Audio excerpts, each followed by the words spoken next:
सोचिए, एक ऐसी सरकार जो 34 सालों से सत्ता में हो, उसे कोई कैसे गिरा सकता है। ये कहानी है पश्चिम बंगाल की राजनीति में आए एक ऐसे ही भूचाल की, जिसने दुनिया की सबसे लंबे समय तक राज करने वाली चुनी हुई कम्युनिस्ट सरकारों में से एक का किला ढहा दिया। तो ये कहानी ना किसी चुनाव से शुरू नहीं होती। इसकी शुरुआत होती है एक जबरदस्त हिम्मत भरे काम से। बात है 1975 की। एक 21 साल की लड़की कोलकाता की सड़क पर उस दौर के सबसे बड़े नेताओं में से एक जयप्रकाश नारायण की गाड़ी के सामने कूदकर उसे रोक देती है। बस उसी एक पल में भारतीय राजनीति को एक नया जुझारू चेहरा मिल गया। नाम था ममता बनर्जी। और देखिए, वो जो घटना थी ना, वो सिर्फ एक विरोध प्रदर्शन नहीं था। असल में वो एक ऐसे राजनीतिक सफर की नींव थी जिसकी पहचान ही टकराव और सत्ता के लिए कभी ना हार मानने वाले संघर्ष से बननी थी। उनका पॉलिटिकल करियर तूफान की रफ्तार से आगे बढ़ा। 70 के दशक में छात्र राजनीति से शुरुआत की और फिर 1984 में तो कमाल ही कर दिया। एक बहुत बड़े कम्युनिस्ट नेता सोमनाथ चैटर्जी को हरा दिया और यहीं से उन्हें नाम मिला जायंट किलर। उनकी राजनीति का अंदाज ही यही था, सड़क पर उतरना, लोगों के बीच रहना। लेकिन उनका ये आक्रामक अंदाज सत्ता में बैठी कम्युनिस्ट पार्टी यानी सीपीएम को रास नहीं आया, और यहां से जो जवाब आया वो बहुत ही क्रूर था। अब ये लड़ाई सिर्फ राजनीतिक नहीं बल्कि पर्सनल होने वाली थी। तारीख थी 16 अगस्त 1990। एक विरोध प्रदर्शन चल रहा था जो अचानक एक जानलेवा हमले में तब्दील हो गया। ये पश्चिम बंगाल की राजनीति का वो काला दिन था जिसे भूलना नामुमकिन था। हमला इतना ब्रूटल था कि उनके सिर की हड्डी टूट गई। कहा जाता है कि हमलावर ने चिल्लाकर कहा था, मार दो।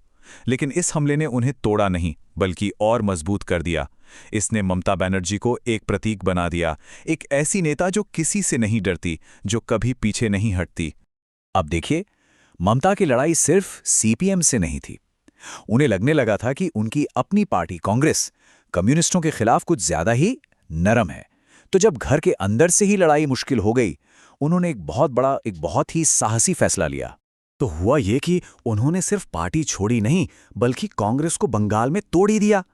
उन्होंने सार्वजनिक तौर पर कांग्रेस पर सीपीएम की बी टीम होने का आरोप लगाया और फिर 1998 में अपने समर्थकों की एक बड़ी फौज के साथ उन्होंने अपनी खुद की पार्टी बनाई, ऑल इंडिया तृणमूल कांग्रेस। अब मैदान में एक नई ताकत थी जो सीधे सीधे कम्युनिस्टों को टक्कर देने के लिए तैयार थी। और अब कहानी उस मोड़ पर आती है जिसने बंगाल की राजनीति का रुख हमेशा के लिए बदल दिया। ये वो दौर था जब सरकार के विकास के बड़े बड़े वादे जमीन पर आम लोगों की जिंदगी से जा टकराए। यहीं से शुरू हुई जमीन की जंग। दो जगह, सिंगूर और नंदीग्राम, यही वो दो नाम थे जो कम्युनिस्ट सरकार के पतन का कारण बने। सिंगूर में टाटा की नैनो कार फैक्ट्री के लिए करीब 1000 एकड़ उपजाऊ जमीन का अधिग्रहण हो रहा था और नंदीग्राम में एक केमिकल हब के लिए 10,000 एकड़ जमीन ली जा रही थी। दोनों ही जगह मुद्दा एक था, किसानों से जबरदस्ती जमीन छीनना, और ममता बनर्जी ने इसी मुद्दे को अपने आंदोलन की मशाल बना लिया। खासकर सिंगूर का मामला। यहां ममता बनर्जी ने जमीन अधिग्रहण के विरोध में पूरे 26 दिन की भूख हड़ताल की। सोचिए, 26 दिन। इस एक कदम ने पूरे देश का ध्यान बंगाल की तरफ खींच लिया।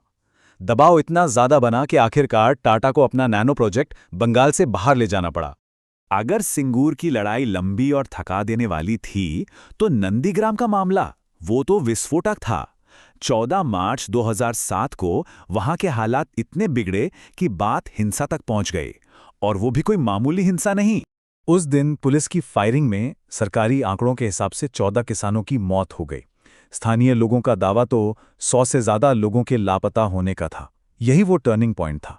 वो पार्टी जो खुद को हमेशा मजदूरों और किसानों का मसीहा बताती थी, उसी पर अब अपने ही लोगों पर गोली चलाने के आरोप लग रहे थे। सरकार की साख, कह सकते हैं, पूरी तरह से मिट्टी में मिल गई। और इन्हीं जमीनी संघर्षों के बीच से एक नारा निकला जो पूरे आंदोलन की पहचान बन गया। माँ, माटी, मानुष, यानी माँ, जमीन और लोग। एक इतना सिंपल लेकिन इतना पावरफुल नारा जो बंगाल के हर इंसान के दिल से जुड़ गया।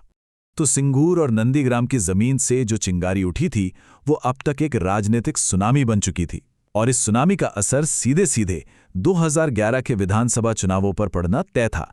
ये वो चुनाव था जो इतिहास बदलने वाला था। इस बदलाव की अहमियत समझने के लिए जरा इस आंकड़े पर गौर कीजिए। 34 साल, पूरे 34 साल से लेफ्ट फ्रंट पश्चिम बंगाल पर राज कर रहा था। एक ऐसा किला जिसे भेदना नामुमकिन सा लगता था। और जब 2011 के नतीजे आए तो वो सिर्फ एक हार नहीं थी, वो एक राजनीतिक भूकंप था। ममता बनर्जी के गठबंधन को मिली 227 सीटें और 34 साल से राज कर रहे लेफ्ट फ्रंट को सिर्फ 62, मतलब पुरानी व्यवस्था को जड़ से उखाड़ फेंका गया था। ममता बनर्जी ने कसम खाई थी कि जब तक वो मुख्यमंत्री नहीं बन जाती, राज्य सचिवालय में कदम नहीं रखेंगे। और मुख्यमंत्री बनते ही उनका पहला फैसला क्या था? सिंगुर के किसानों को उनकी 400 एकड़ जमीन वापस लौटाने का ऐलान। ये सिर्फ एक फैसला नहीं था, ये एक नए दौर की शुरुआत का प्रतीक था। तो इस तरह 34 साल पुराना लालदुर्ग ढह गया। वो जायंट किलर जो सड़कों पर लड़ रही थी, अब खुद सत्ता के शिखर पर थी। लेकिन कहानियां खत्म नहीं होती। असल में ये एक नए अध्याय की शुरुआत थी, और साथ ही एक बड़े सवाल की भी, कि जब दैत्य नाशक खुद दैत्य बन जाता है तब क्या होता है? ये एक ऐसा सवाल है जिसका जवाब शायद आज भी पश्चिम बंगाल की राजनीति तलाश रही है।